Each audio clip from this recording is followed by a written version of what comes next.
जर तुम्ही देखील पांढऱ्या केसांच्या समस्येमुळे खूप जास्त त्रस्त असाल तर आपली आजची ही रेमेडी एकदा नक्की वापरून बघा। यामुळे तुमचा प्रत्येक केस अगदी काळा होण्यासाठी मदत होईल आणि त्यानंतर तुम्हाला मार्केटमधील केमिकल असलेले प्रोडक्ट वापरण्याची देखील अजिबात गरज लागणार नाही आणि तुमचे केस देखील अगदी सिल्की आणि चमकदार होण्यासाठी मदत होईल। इतकंच नाही, जर तुमचे केस खूप जास्त प्रमाणावरती गळालेले असतील तर त्या जागेवरती देखील नवीन केस उगवायला मदत होणार आहे। बघा, आज मी तुमच्यासोबत अशी एक जादुई रेमेडी शेअर करत आहे ज्याच्या वापराने तुमचे पांढरे झालेले केस तर काळे होणारच आहेत, त्यासोबतच तुमची केस गळतीची समस्या देखील हळूहळू कमी होणार आहे आणि नवीन केस उगवण्यासाठी देखील मदत होणार आहे। आणि त्यासाठी तुम्हाला फक्त हा व्हिडिओ शेवटपर्यंत बघायचा आहे आणि मी सांगितलेल्या पद्धतीने स्टेप बाय स्टेप फॉलो देखील करायचा आहे। आणि त्यासोबतच जर तुम्ही चॅनलवरती पहिल्यांदाच व्हिजिट करत असाल तर चॅनलला सबस्क्राईब करा आणि तुम्ही आपला हा व्हिडिओ नक्की कोणत्या गावामधून किंवा मग कोणत्या शहरामधून पाहताय कमेंटमध्ये सांगायला अजिबात विसरू नका। तर बघा, रेमेडी बनवण्यासाठी सर्वात पहिल्यांदा तुम्हाला एक जाडबुडाचं भांडं घ्यायचंय आणि ही जी रेमेडी आहे ना ती इतकी जास्त जबरदस्त आणि इतकी जास्त प्रभावी आहे की जर तुम्ही याचा योग्य पद्धतीने वापर केला तर तुमच्या केसांच्या सगळ्या काही समस्या पूर्णपणे कमी होतील। मग ते केस गळणं असू द्या, कोंडा असू द्या किंवा मग केसांमधील इन्फेक्शन वगैरे असू द्या, सगळं काही कमी होण्यासाठी मदत होणार आहे। त्यानंतर आपल्याला साधारणतः 1 ग्लास एवढं स्वच्छ असं पाणी याच्यामध्ये ऍड करायचं आहे आणि जर तुमच्याकडे फिल्टरचं पाणी असेल तर त्याचा देखील वापर तुम्ही इथं नक्कीच करू शकता। बघा, त्यानंतर एक सर्वात महत्त्वाची अशी गोष्ट आपण याच्यामध्ये ऍड करणार आहोत जी आपल्या केसांसाठी एखाद्या अमृतासारखं काम करते। यामुळे आपले केस काळेच नाही तर केस गळती देखील थांबण्यासाठी मदत होत असते आणि तो घटक म्हणजे मेथीदाणा। बघा, मेथीदाण्याचा वापर जर तुम्ही मी सांगितल्याप्रमाणे केसांवरती केला तर तुमच्या केसांच्या सगळ्या काही समस्या कायमच्या दूर होतील। जर केस कोरडे वगैरे असतील तर ते सिल्की होण्यासाठी मदत होईल आणि जर तुमचे केस अकाली पांढरे वगैरे होत असतील तर ते देखील काळे होण्यासाठी मदत होणार आहे। आणि तुम्हाला केस गळतीचा वगैरे प्रॉब्लेम असेल तर केस गळती देखील कायमची बंद होण्यासाठी तुम्हाला मदत होईल। आणि बघा, जर तुमच्या केसांची वाढ पूर्णपणे थांबलेली असेल ना तर ती देखील पुन्हा एकदा सुरू होण्यासाठी तुम्हाला मदत होणार आहे। बघा, इथं पाणी थोडंसं गरम झाल्यानंतर साधारणतः 1 चमचा एवढा मेथीदाणा आपल्याला या रेमेडीसाठी वापरायचा आहे। आता मेथीदाण्याचं प्रमाण इथं तुम्ही कमी किंवा जास्त करू शकता। जर तुमचे केस छोटे असतील तर मेथीचं प्रमाण थोडंसं कमी करा आणि जर केस मोठे असतील तर मेथीचं प्रमाण थोडंसं वाढवलं तरी देखील चालेल। आता मेथी ऍड केल्याच्या नंतर साधारणतः 1 ते 2 मिनिटं पाणी आपल्याला व्यवस्थित असं बॉईल करून घ्यायचंय आणि तुम्ही इथं बघू शकता जसं जसं आपलं पाणी बॉईल व्हायला सुरुवात झाली तेव्हा आपल्या पाण्याचा कलर देखील चेंज झालेला तुम्हाला दिसत असेल। म्हणजेच काय तर मेथीमधील जी काही पोषक घटक आहेत ते पाण्यामध्ये उतरायला सुरुवात झालेली आहे। आणि बघा, पाणी व्यवस्थित असं बॉईल झाल्याच्या नंतर आपल्याला पुढचा घटक घ्यायचा आहे आणि ते म्हणजे कलौंजी। कारण कलौंजी आपल्या पांढऱ्या केसांना काळं करण्याचं काम करते आणि त्यासोबतच जर तुमच्या स्कॅल्पमध्ये एखादं इन्फेक्शन झालेलं असेल, तुम्हाला कोंड्याची समस्या असेल तर ती देखील कायमची कमी करण्यासाठी मदत करत असते। आणि बघा, बरेच लोक मला विचारतात की कलौंजी नेमकं कुठं भेटेल। जर तुमच्या इथं एखादं किराणा स्टोअर वगैरे असेल ना तर त्यामध्ये तुम्हाला अगदी इझिली कलौंजी भेटून जाईल किंवा मग मी सगळ्या गोष्टींच्या लिंक तुम्हाला डिस्क्रिप्शन बॉक्समध्ये देते, तुम्ही तिथून देखील नक्कीच परचेस करू शकता। फक्त एक गोष्ट लक्षात ठेवा, तुम्हाला कलौंजीचाच वापर करायचा आहे, काळे तीळ वगैरे अजिबात वापरायचे नाहीयेत। बघा, साधारणतः अर्धा चमचा एवढी कलौंजी मी या पाण्यामध्ये ऍड करणार आहे आणि ऍड केल्याच्या नंतर आपल्याला हे सगळं काही पाणी तोपर्यंत उकळायचं आहे जोपर्यंत सगळं काही पाणी अर्ध होत नाही। म्हणजेच काय, जर आपण 1 ग्लास पाणी घेतलेलं आहे ते जोपर्यंत अर्धा ग्लास होत नाही तोपर्यंत आपल्याला हे मिश्रण अगदी व्यवस्थित असं शिजवून घ्यायचं आहे आणि तोपर्यंत आपण एक एक करून सगळ्या काही गोष्टी यामध्ये ऍड करणार आहे। बघा, तुमच्या केसांची कोणतीही समस्या असू द्या, फक्त एका रेमेडीच्या वापरामुळे सगळ्या काही समस्या कमी होणार आहेत।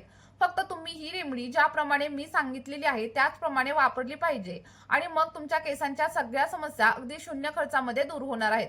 कारण या सगळ्या गोष्टी आपल्या सगळ्यांच्या स्वयंपाकघरामध्ये अगदी सहज उपलब्ध असतात आणि यासाठी आपल्याला वेगळा असा खर्च वगैरे अजिबात करावा लागणार नाही।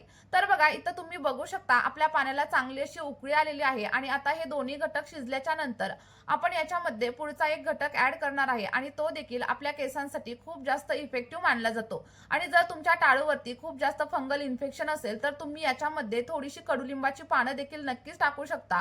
पण ही रेमेडी मी केसांवरती रंग आणण्यासाठी आणि केसांची वाढ करण्यासाठी बनवत आहे, त्यामुळे इथे साधारणतः 1 मोठा चमचा एवढी चहापत्ती मी याच्यामध्ये ऍड करणार आहे।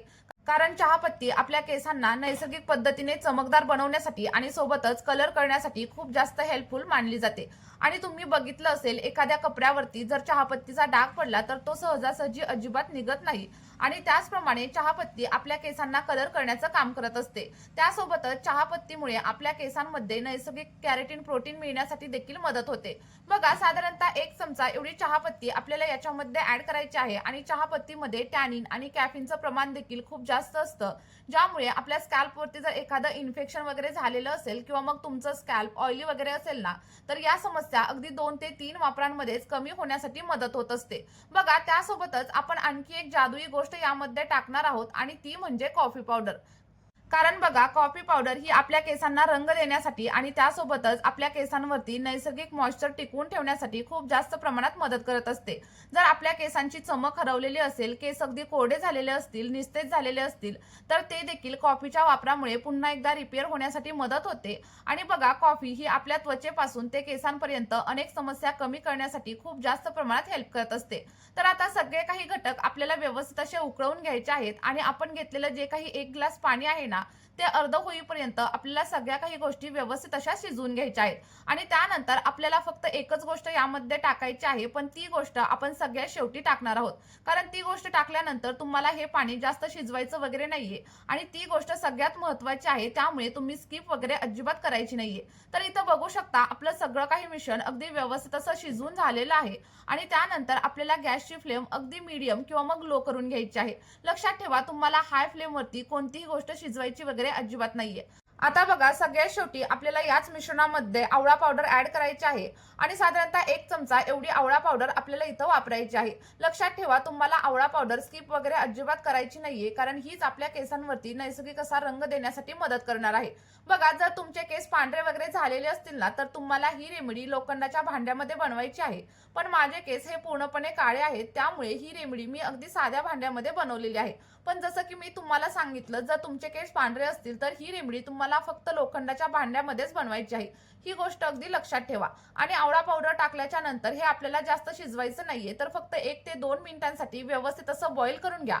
आणि जर का तुम्हाला कोंड्याची वगैरे समस्या असेल ना, तर तुम्ही याच्यामध्ये लिंबाचा वापर देखील नक्कीच करू शकता, कारण लिंबामुळे आपल्या स्कॅल्प मधील कोंडा आणि सोबतच इचिंगची समस्या कमी होण्यासाठी मदत होते आणि कोंड्याची समस्या कमी झाल्यानंतर आपला हेअर फॉल देखील कमी होण्यासाठी हेल्प होत असते। इथे मी लिंबाचा वापर करणार नाहीये, कारण मला कोंड्याची वगैरे समस्या अजिबात नाहीये। आता बघा सगळ्या काही गोष्टी ऍड केल्याच्या नंतर आता तुम्हाला प्रश्न पडला असेल की हे मिश्रण किती वेळ असंच गॅसवरती ठेवायचं, तर साधारणतः 1 ते 2 मिनिटं ठेवायचं आणि त्यानंतर आपल्याला गॅसची फ्लेम पूर्णपणे बंद करायची आहे।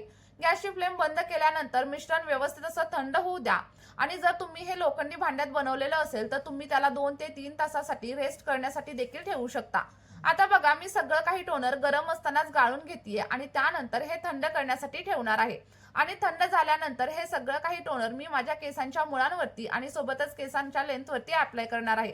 बघा इथे माझ्या केसांची लांबी थोडीशी जास्त आहे, त्यामुळे मी जास्त प्रमाणावरती टोनर बनवले, पण जर तुमचे केस छोटे असतील तर तुम्ही टोनरचं प्रमाण कमी देखील नक्कीच ठेवू शकता। आणि आता हे तयार झालेलं टोनर केसांच्या मुळांवरती मी अप्लाय करणार आहे। अप्लाय केल्याच्या नंतर 2 मिनिटं हलक्या हाताने मसाज करणार आणि त्यानंतर 1 ते 1.5 तास हे टोनर केसांमध्ये असंच ठेवणार आहे आणि 1 ते 1.5 तासांनंतर अगदी माइल्ड शॅम्पूने म्हणजेच केमिकल फ्री शॅम्पूने मी हेअर वॉश करणार आहे। आणि बघा हेअर वॉश केल्यानंतर जर तुम्हाला तुमचे केस ड्राय वाटत असतील, फ्रीझी वाटत असतील, तर बघा तुम्हाला काय करायचंय, एक व्हिटॅमिन ईचं कॅप्सूल घ्यायचं, त्यामध्ये ऑइल काढायचं आणि ते केसांवरती अप्लाय करायचं। असं केल्यामुळे तुमचे केस ड्राय होणार नाहीत आणि फ्रीझी देखील अजिबात होणार नाहीत। आठवड्यामधून फक्त 2 वेळा सलग 2 ते 3 महिने तुम्ही देखील ही रेमेडी मी सांगितलेल्या पद्धतीने नक्की वापरून बघा। तुम्हाला तुमच्या केसांवरती खूप छान असे रिझल्ट मिळतील, केस गळती कमी होईल आणि सोबतच केसांना कंडिशनिंग होण्यासाठी आणि केस कलर करण्यासाठी देखील हेल्प होणार आहे। त्यामुळे मी सांगितलेल्या पद्धतीने ही रेमेडी नक्की वापरा। तुम्हाला जे काही रिझल्ट भेटतील ते कमेंटमध्ये शेअर करायला विसरू नका। या व्हिडिओमध्ये इथेच थांबूया। Bye bye.